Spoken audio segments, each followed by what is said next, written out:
السلام عليكم ورحمة الله. ازيكم يا احلى حبايب، يا احلى متابعين في الدنيا كلها؟ عاملين ايه؟ ان شاء الله يا رب تكونوا بخير.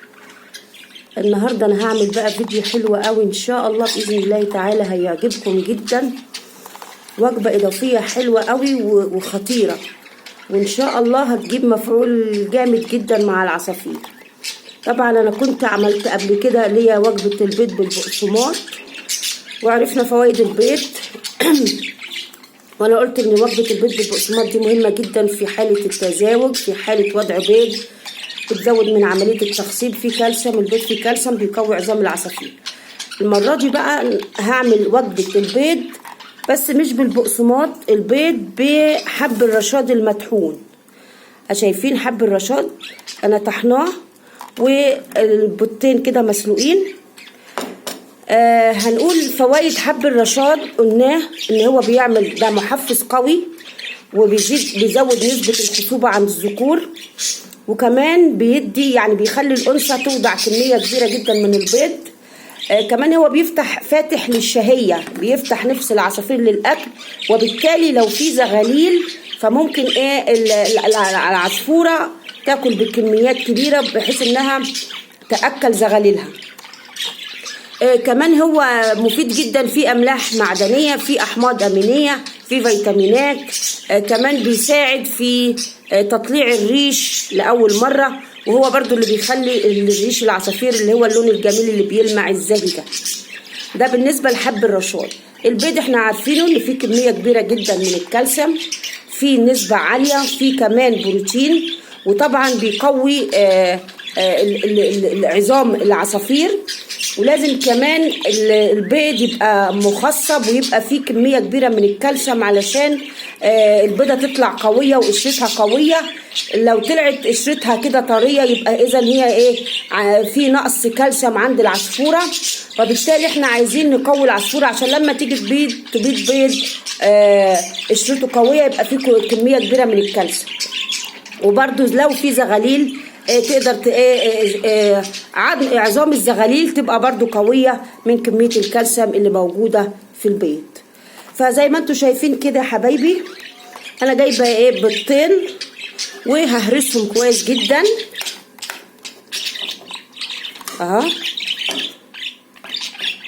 ههرسهم قوي بحيث ان هما يعني العصافير تقدر تخلصهم بسهولة.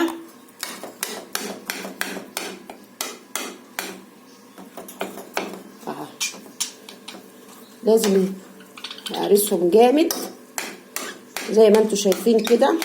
الوجبات دي لازم تتكرر علشان موسم التزاوج. البيض مهم جدا، البيض بحب الرشاد المطحون، او البيض بالبقسماط، او برضو البيض بعظام السيبيا. هعمل فيديو مرة ان شاء الله برضو البيض نعمل عليه عظام سيبيا مطحون، وبرضو علشان جسم العصافير يستمد كمية كبيرة من الكالسيوم والبيض يطلع كويس والزغاليل تطلع برضو عظامها قوية، وكده يبقى احنا نطمن على العصافير انها كويسة. بهرس اهوت معاكم البيضتين وهعبيهم في الاكلات.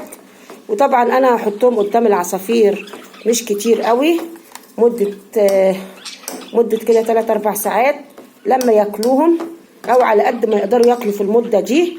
وبعدين بروح شايلة الاكلات من قدامهم، والباقي طبعا انا برميه عشان البيض طبعا ما يدنهوش قدامهم مدة طويلة لانه بيفسد من الحر، وبالتالي احنا عايزين العصافير ما تنضرش.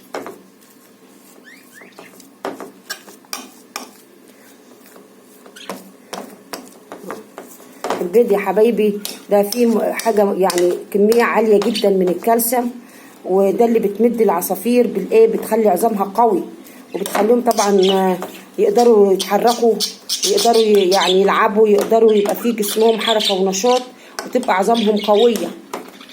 وممكن كمان حتى ممكن اعمل كمان ممكن القشر بتاع البيض نفسه اطحنه واحطه كمان على نفس الوجبه. برضو القشر بتاع البيض فيه كميه عاليه من الكالسيوم برضو ممكن، بس طبعا انا المره دي رميت قشر البيض وما عملتوش. ممكن اعمله عادي بس لازم يكون مطحون، يعني لو حطيت قشر البيض كمان لازم يكون مطحون. برضو القشر مفيد جدا بالنسبه للعصافير، فيه كميه عاليه من الكالسيوم. شايفين البيضه خلاص بتهيألي كده انها بقت ناعمه خالص كده، بقت ايه سهله للاكل.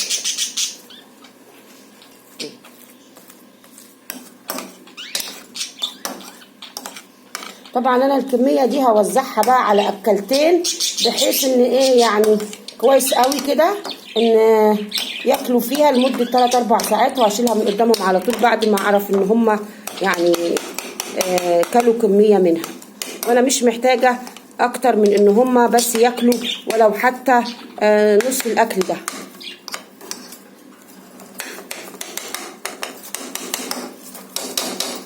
هروح ضايفه حب الرشاد المطحون اللي انا اتكلمت عنه دلوقتي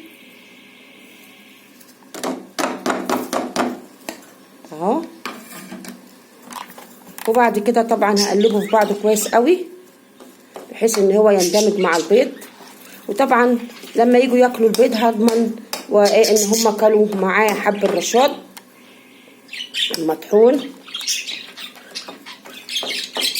لازم ندمجهم مع بعض كويس قوي علشان يقدروا حتى البيض لما يتاكل ما يبقاش حتت كده، يقدروا يعني يهضموه، ويقدر جسمهم يتقوى، ويقدر البيض بتاع البيض يبقى ايه، يبقى البيض قشرته قويه، ما يطلعش بيض قشرته طريه، ما ينفعش. البيض مهم جدا في المرحله دي او في الحالات دي او في الايام دي بالنسبه للعصافير.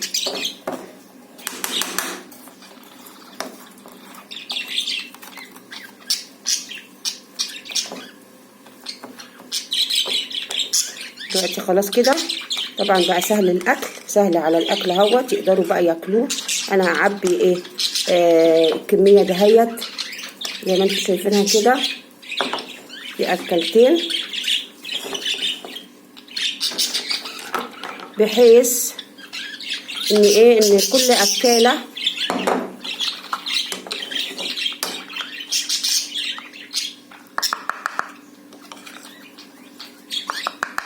تتحط في كل قفص. وبعدين بقى هم هياكلوا ان شاء الله الكميه المناسبه اللي تفيد جسمهم. البيض ده يا حبايبي باستمرار نعمله، يعني ومش لازم كل مره نعمله بعظام، مش لازم كل مره نعمله بالبقسماط، لازم نشكل ولازم ننوع في الوجبه بتاعتهم. ان انتوا عارفين ان العصافير يعني مش لازم ناكلهم حاجه واحده علشان ما يملوش وما يزهقوش، ننوع لهم في الاكل. مره مثلا البيض زي ما انا عملت كده بحب الرشاد، مره بالبقسماط، مره بعظام السيبيا، وهعمل مره وجبه برضو الخبز المبلل بالميه، وهنشوف هنعمله ازاي، ونحط عليه برضو البيض الني.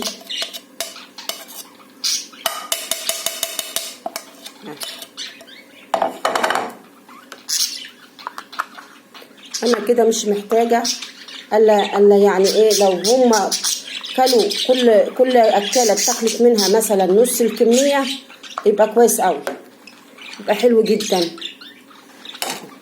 هنحط بقى كل قفص اكاله كده في كل قفص.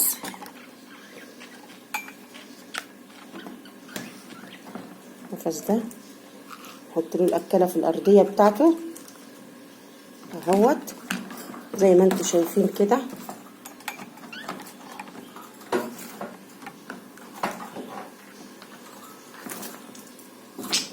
اسقطها في ارضيه القفص. هما بقى طبعا بينزلوا ياكلوا اللي هم عايزينه بقى، والباقي بعد زي ما انا قلت لكم كده بعد 3-4 ساعات اقوم انا شايله الباقي ارميه خلاص كده، عشان طبعا الحر فالبيض ممكن يفسد في الحر.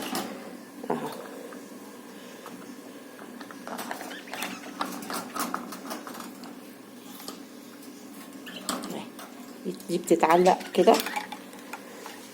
هادي اكاله اهيت، وادي اكاله، وان شاء الله بقى ياكلوا ياكلوا براحتهم لحد ما ياكلوا الكميه اللي جسمهم يستفيد منها. وبكده نضمن ان العصافير بتاعتنا تبقى قويه في عظامها، يبقى ريشها جميل، يبقى ريشها بيلمع، الزغاليل تبقى جايه قويه العظام، البيض يبقى مخصب، البيض كمان يبقى ريشته قويه،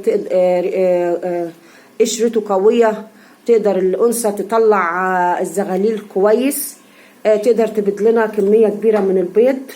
وزي ما احنا قلنا شهر 9 شهر التزاوج، شهر وضع البيض من 9 لحد 4-5 شهور قدام، بتبقى العصافير بتبيض في المدة دي.